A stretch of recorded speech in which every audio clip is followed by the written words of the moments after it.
Hello, and welcome to this installment of Make a Code Monday. In this tutorial, we're going to use the programming language Python to batch edit a bunch of images, to do bulk image manipulation using our favorite programming language. In order to do this, we are going to start with a big directory of images. Some of them you can see here. I downloaded them in advance from a website called unsplash.com. They're royalty-free, high-quality images that you can use in all sorts of different projects. So I downloaded a bunch of those, and then I uploaded them to the editor we're using in this tutorial, glitch.com. So Glitch is a web-based editor mainly used for web projects, but it has a fully functioning terminal with Python already installed, which makes it exciting for us to use in this tutorial because we can just jump in and start using it, and we don't have to worry too much about debugging our installation of Python because it's all here, all ready to go. This project, though, I will say, pushes the limit of what we should be doing in a web browser. And so after this tutorial, you may want to take it upon yourself to find a good tutorial or lesson on how to install Python on your local machine. But in any case, we're using this to demonstrate, and it should be a lot of fun. So yes, as I mentioned, I have pre-installed, pre-uploaded all of our images that we're going to be working with into an instance of a project on glitch.com. And so here's a file list with all our images. This is the name that was generated partly by Glitch and partly by the image file name itself from Unsplash. And so there's the photographer name in the file name, for example, from unsplash.com. And so we start here with a big directory of images. Our goal for the day is to find a way to edit a bunch of images at once. And so the kind of practical application here would be, all those times or potential times when you found yourself having to edit a bunch of images in a very specific way over and over again. So let's say you're trying to make a perfect PowerPoint presentation or some sort of poster, and you have 80 images, 100 images, and they all need to be the same size, and they all need to be a square. And I gotta do that for this entire folder. If you're going to do that by hand, to take a bunch of these different size and shaped images and sort of crop each into a square by hand, you would have to open up each one, in a tool of your choice like Photoshop, crop them, save them, open it, crop it, save it, open it, crop it, save it. Just me describing it sounds boring, and it doesn't sound like it's going to be something you want to do. And so this is where a tool like Python can come in and help you edit a bunch of images very quickly by making sure it works properly once, and then applying that same program to a bunch of different files. And so to get started, here we are in our glitch editor. Of course, as I said, I've done the hard work earlier of already uploading these images. But here we are, a folder full of images. And in that same folder, I'm going to click this little three-dot menu here. I'm going to add a file. As you might have guessed, the file I want to add is a Python file. I'm going to call it crop.py. And I'm going to add this file to our images folder. So a blank file, nothing wrong with that. But what I'm going to do in this case is I'm actually going to just paste in my already completed code, and I'm going to use that as kind of a script. And I'm going to follow that script along in the terminal to explain how it all works and build this program line by line. So in the tools little portion here, I'm going to open that up and load a terminal. With the terminal loaded, we can do all bunch of fun stuff. And so the first thing I'm going to do is make sure I have a folder where I'm going to put these cropped pictures into. All the images are in the images folder. I don't really want to edit the images in place in case I make a terrible mistake.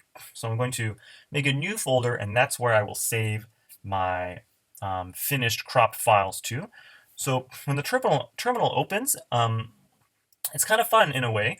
It's a full Unix shell, and it has a bunch of different tools installed to do fun things. One of those fun things, if you type in ls and press enter, it lists all the available files and folders. And so I want to go into the images folder. I want to change my directory to the images folder so I can work on my project there. So if I press CD for change directory, space, and I type in the directory I want to go inside of, images, press enter. We're now inside the images folder. You can see it here because, it tells us we're in the images folder. And we can also make a directory, make a folder. So make dir, so mkdir, and I want to make a directory called cropped. I'm going to press enter. So we cannot create that directory cropped because it already exists, because spoiler alert, I made that earlier in preparation for the class. But we can press ls for list and see what's in there. So great, a bunch of stuff is in here.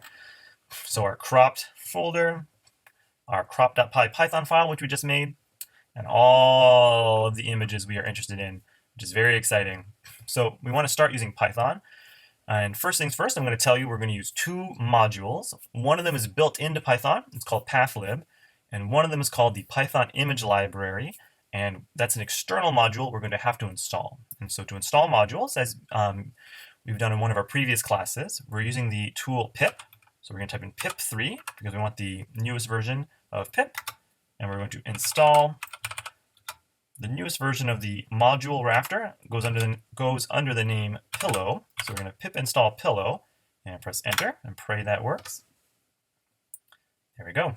So pillow's installed. So what happened there behind the scenes is that the pip tool reached out into the internet to the Python package archive and downloaded pillow for us. And so now we can use it in our code. Very exciting. I'm going to type in Python 3, and that'll open up the Python shell. And so I'll press enter now. Here we go. So now we are in our Python shell, Python version 3.78 to be exact. And we have some things to do. And so following along kind of my script here, we're going to import our modules. And so if you're trying to figure out where on the screen to look at, the kind of bottom line here is where I'll be typing in new commands. So keep your eyes on there. And so because we want to dip into the module, from the pathlib module, we want to import the path class. And that's what we're going to use to kind of find files on our system. We need to know where the files are. We need to deal with folders and all that. And so the pathlib module built into Python gives us a lot of advantages when working like that. So I'm going to press the enter key. We've just imported that module. What that makes it possible for us to do is to set a base directory. So if you recall earlier, we changed directory to the images folder. That's where we are right now. That's our current working directory, as they call it. And so then our image folder will be that current working directory. So here I'm assigning a variable by giving it a name and then making it equal the path class's current working directory. So our image folder is the path that corresponds to our current working directory. So I press the enter button. Great. We can verify what we've done by typing in the name of the variable. I press the tab key there to autocomplete.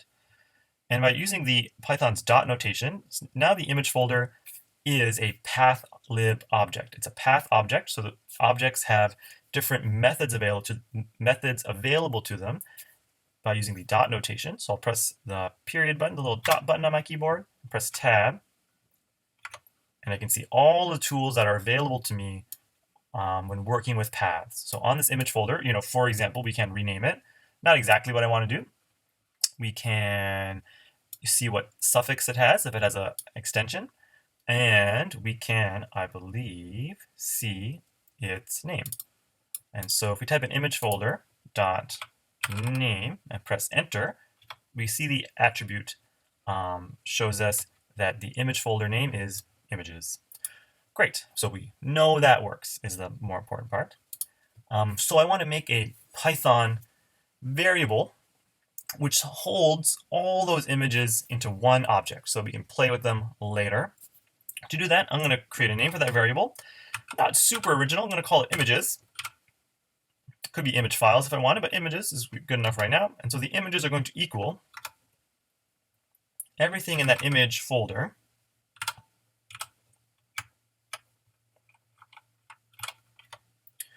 that can be detected as a JPEG file. And so one of the different methods that the image folder object has, because the image folder object is a pathlib object, is that I can glob.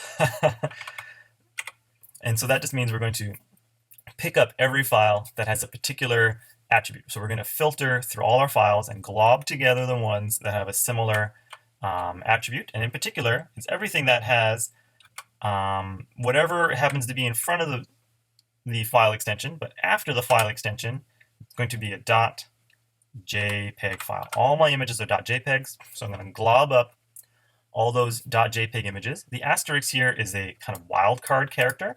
It means whatever. Whatever happens to be there is fine, but after the asterisk, after that whatever, .jpeg is what we're looking for. And so we're going to find all those .jpegs, and that's entered into the glob method as a string. So if you notice, we started there with a quotation and a quotation mark there. Anyway, so the images are going to be all the glob.jpg files. Doesn't return anything, that's fine, we'll investigate later. The advantage to this approach is that, well, it's just a nice one line of code to pick up all our images, and it automatically ignores anything that's not a JPEG. Our Python file is in the same folder, and obviously we can't crop a Python file, it's just a text file. So this makes sure we only pick up the images that we are concerned with, which is great. The next thing is we are just going to indicate which folder we're going to put our stuff into. We're going to make a variable which holds our cropped folder. So I'm going to call this variable, surprise, surprise, cropped folder. And I'm going to assign that variable to a path. So that's using our path class from the pathlib library. And since our current working directory, as we already know, is the images folder, and I put the cropped folder in the images folder, all I have to say is I want a path that is the cropped folder. And so, long story short, I'm just putting in the folder name that's in this folder. So the cropped folder is the cropped folder. So press enter. One thing we can do to learn more about our cropped folder, for example, is we can take a look at its attributes one more time and see what its absolute path is. And so that'll be its complete directory structure listed. And so its absolute path is, it's in the app folder, which is the super root of our whole app. Then it's in the images folder, and then there it is cropped. And so that's a good start. One thing we're going to do just to make playing with our images a little easier is we are going to turn our object, which holds all of our images, into a list. And that'll be a little bit easier to work through just for purposes of demonstration. And so I'm going to turn that images object into a list version of the images object. The original images object is what's called a generator in Python, and that means that it is unpacked as it's iterated through, but we want to kind of access an individual item in it just for demonstration, so we're going to turn it into a list. So nothing major happens, but if you want to get fancy, let's just print all of our images and see what we're dealing with here. So a bunch of stuff. So these are all now the little square bracket here indicates that we're looking at a list, and then each item is a path that points towards our file, and then the next file, and then the next file, and then the next file, and so on. So we're doing pretty good so far. We have a list of images, or a list of names that point to the images as they are stored in our computer. Okay, so here's where we're going to get to start using the Python image library. And so this may be one of our more complex tutorials. The Python image library and image manipulation in general has a few kind of fun quirks. The first step is pretty easy. I'm going to just make an image variable, and I'm going to point that image variable towards a image object as created by the Python image library. And so we're using the image class we imported way at the beginning, and we're going to open up a particular image. And so images, that variable, as we just saw, is a list full of different objects. And so I'm going to open up, in particular, image number 3, because I know that's one that I want to work with right now. And so a list can be used to pull up the items within it by its index. And so index number 3 is a particular image in the images list. And then the Python image library gives us the opportunity to open images, which is sure nice. And so when I press enter, oh yes, of course, easy early mistake. I forgot to actually import the pill library. So from pill import image. I got so excited about pathlibs. So from pill import image. So we're bringing in the class image that we're going to use. And so we can use that now to open up an image from that image list. Click. Great. So we've loaded up an image, which is pretty exciting. We can do some fun stuff to make sure the image kind of is as we expect it. So just like the pathlib module created objects with many different methods and attributes, so too now does this individual image have a bunch of different methods and attributes. So an attribute is something that's just sort of a piece of information. An attribute shouldn't have any side effects when you call it. A method, things that start with a bracket, are functions that run. And so an attribute is a static item, probably like an integer or something like that you can access and see what it is, whereas a method with a bracket will be doing something. And so one thing we can see is the image size as an attribute. So this image is 4,480 pixels wide and 6,720 pixels tall. And so, just to be super clear about it, we're dealing with a classic rectangle, for sure. Best rectangle that we can possibly find. So that's the kind of image we're working with right now. I mentioned that specifically because we're going to do some weird stuff with that rectangle. And so let's take a look here. In order to crop our image just so, the plan is this. And so this image, as I mentioned, is a rectangle that is taller than it is wide. And what we want to do, as you can kind of see in the code that I've pre-written here, we want to get the image size, and with the min built-in function in Python, we're going to get the shorter or smaller of those two numbers. So the smaller of those two numbers is 4,480. That's the width. And I want to know that and divide it by 2 because I want to find out where the center point is of my object. With that in mind, I now know which side is the short side, and I have a value that is specific to that image for actually how big that is and how big half of that image is. We're going to get some deep into maths here. It took me all morning to figure this out. So it's very math-tastic. Okay, and so to get the center cropped out, so we want to crop out a box that is the center. To get that center box cropped, what we're going to do is get the larger number of its size, which would be 6,720, and we're going to divide that by 2. So then we also know where that center point is here.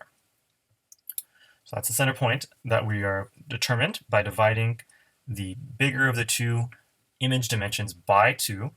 And then we're going to minus from it the short side. And so the short side, again, we just divided by 2. So the short side is from here to here, divided by 2. That's this kind of space here. And so the whole point is I want to know what this size is right here from left to right, because from this center point that we've just divided, we're going to minus the short side, which is that value here. And so when we're editing images, and typically when we're working with a coordinate system in general, 0, 0 is the top left corner. So the top left corner is coordinate 0, 0. And then that means that numbers get larger as they go down and smaller as they go up. And so here we're minusing the short side from our bigger number, which we've divided by 2 to get to the midline. And so by minusing the short side, we are going to create a box that starts here. And then we do the same thing, but we add the short side to that initial larger number that we've divided by 2, which means the next coordinate is going to go somewhere here. The whole point is later on we need to provide the Python image library with a set of coordinates for where we want to crop a box.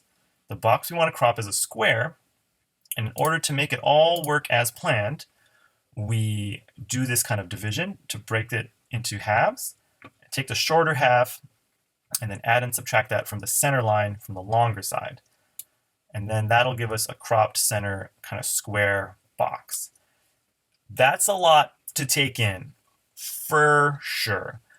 But in general, this is what I've done in order to get this cropped box going. And we'll play it out in code, and maybe that'll make it less confusing, hopefully. Anyway, let's find out.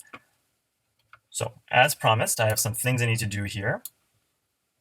I want to get the short side of my object, show short underscore side, and that's going to equal, using Python's built-in function, the minimum, the smaller item between the two numbers in the image size. And then in order to get the center point of the image, I'm going to divide that by 2. In Python, division is just 1 slash. I put 2 slashes here. That'll divide the object, but it'll get rid of any decimal numbers. And so if you divide an odd number by 2, you'll get like a decimal result. But I don't want decimals. The Python image library doesn't like decimals. We just want a whole number. So we're going to do what's called floor division, which is those 2 slashes by 2. That'll make sure that there's no decimals ever when we divide. And so that's the short side there. We're going to crop what I'm calling here the long top. So the long side, I want a number that signifies the top coordinate. So that's going to equal the max. I put an open bracket there to make sure this happens before the subtraction, just in case. So the max, the larger number of the image size divided by 2 minus the short side. So the short side is the variable I just defined from earlier. Great. And then you don't need to watch me type that whole thing again. I'm just going to copy that there. Oops. So the long bottom is the same but in reverse. So we get the max size, but then add to it the size of the half short side. It'll make sense. One day, it'll eventually make sense. And so, yes, this is because the region we're cropping from in PIL, coordinates are determined by the left upper corner and then the right lower corner. So that's why we need to get these variables. Just in case, just in case, what we can do here is make a determination if it's a wide or tall image, because the crop box has to be a different shape depending on if it's wide or tall. So if the image width is less than or equal to, less than or equal to the image height,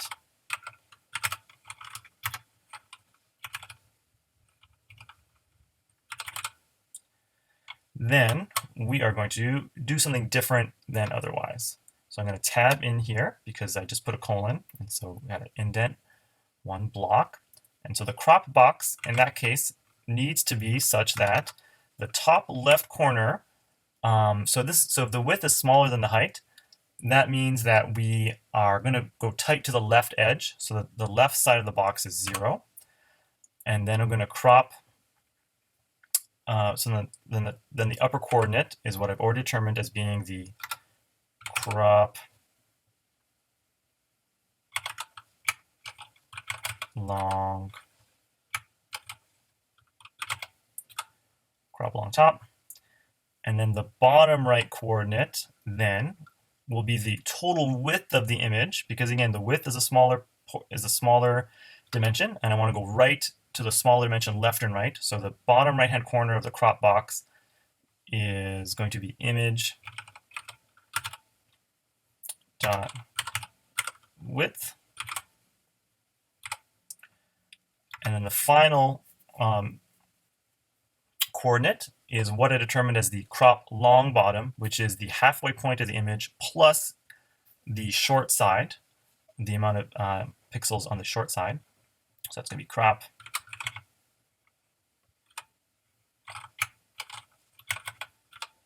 long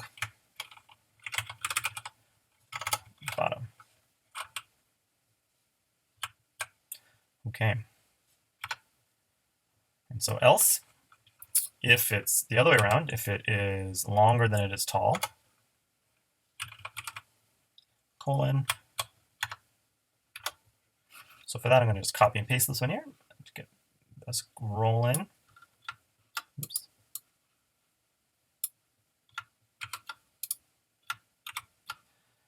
Okay, here we go. It might be easier to see that happen in real life. So I'm going to print out the current box that we would have generated. And so since I'm working here in the REPL, all the code that I've written so far is actually already kind of running. And so I can print out a box. Perfect. And so for the image that I'm dealing with here, the box size that we're making starts at the 0 point, goes to, sorry, let's draw it out one more time. And so the image that we started with, something like this. The image that we're drawing starts at the 0 point here. And then how far down does it go? It goes down 1,120 pixels. It then finds the width of the image and then goes down 5,600 pixels. And then that becomes the square that we cropped. Okay, no more pictures, no more describing. Let's just keep on going. And so we're going to create a variable that is the cropped version of our image. And so we're saving this image data into a new variable. And so we're going to image dot crop using the dimensions from our box that we just determined. So the cropped object is the image of that was cropped using the dimensions from the box variable. Finally, to save the image, we're going to use our cropped image area and then save that to our cropped folder. And we're going to pull from the original images list we were working with. And I know we were working with image number 3. And since that object in the original images list is a pathlib object, I can just use its name. The Python image library will use the .jpeg in the original name to save it as a JPEG file. So I can press enter here, and it works behind the scenes and saves it. So in Glitch, I can see our folders and files by kind of going to its path name and then going to the folder within it. And so here we are in the images folder. In the images folder of our project. And so the cropped one should have one file in it. Perfect, a file by Jean-Philippe, perhaps. And so that image should be a square. Whew, thank goodness. And so that's that square image there. And so let's find the original image, the one by Jean-Philippe. There we go. So yes, that was once upon a time a very tall image, but instead now in our cropped folder, that is a very square image. And so we can take a look at those side by side, perhaps.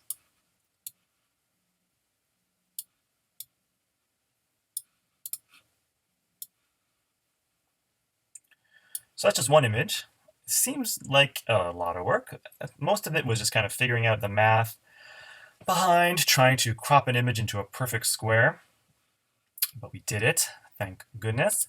And so then we can go to our file and then just make a few small changes in order to make our file work, not just for one image, but for all of the images. And so we have an images list, which is perfect. That means we can go for each num and item in an enumerated list of the images. And don't forget our colon. So we're going to take all this fun stuff here.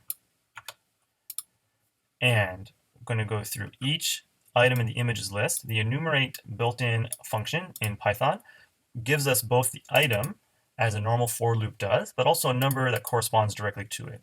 The reason for that is we need to go back to the original list at the very end to get the file name. And so here I can just put item, because we're going to deal with one item at a time in the images list. So image equals opening that item. And then that image variable kind of does everything. Nothing really changes there, because it's going to assign a new item to that image variable each time as it loops through the for loop. Where things need one small change at the very bottom, instead of images number 3, since the images are going to be these new pill objects here, we're going to access the original list via its index number and resave that into the same folder where our last one was saved. That's the only changes we had to make to this file, all 29 lines of it, in order to make it possible to go through all the images. And so the file should automatically be saved. I'm going to exit the terminal, or sorry, Python 3 interpreter there, because I actually want to run our Python file. Python 3. And what are we doing? Python 3 crop.py. So when I run this file, it's going to do a lot of stuff in the background, hopefully. Let's see. Great. So I put some print statements in there earlier, but now it's printing out the unique crop box for each image. So it's working through each image now. Whenever you see a number, the first number not 0, that means it was longer than it was tall, which is very exciting. So it's just churning through those, saving them up for us into a folder. We can actually see the result of that if we go back to our paths here and go into our cropped folder. And there, the images are filling in. And so we can take a look at this one here. Great, that's a square. This one here, great, that's also a square. Also a square, that's great, because the earlier versions of those images were not a square, not a square, not a square. But our cropped one, of course, is a square. Square for life. Square. Okay, so I've finished doing them all. So now we have an exact duplicate copy of all of our images, except that they are square instead of rectangular. And so this one certainly was a bit tricky, if only because the project involved math, coordinate math, which is not the most fun thing in the world, but you got to do it sometimes. And through all that, we achieved our result. So imagine if you had 1,000 images, 100,000 images, where each one had to be a rectangle to fit the needs of the project or the presentation or whatever it might be. By writing this Python program, you can just do it and not have to worry about click in, right click in, crop in, resaving, by hand for each file. So thanks for following along this tutorial, and I hope to see you for the next one. Thanks so much.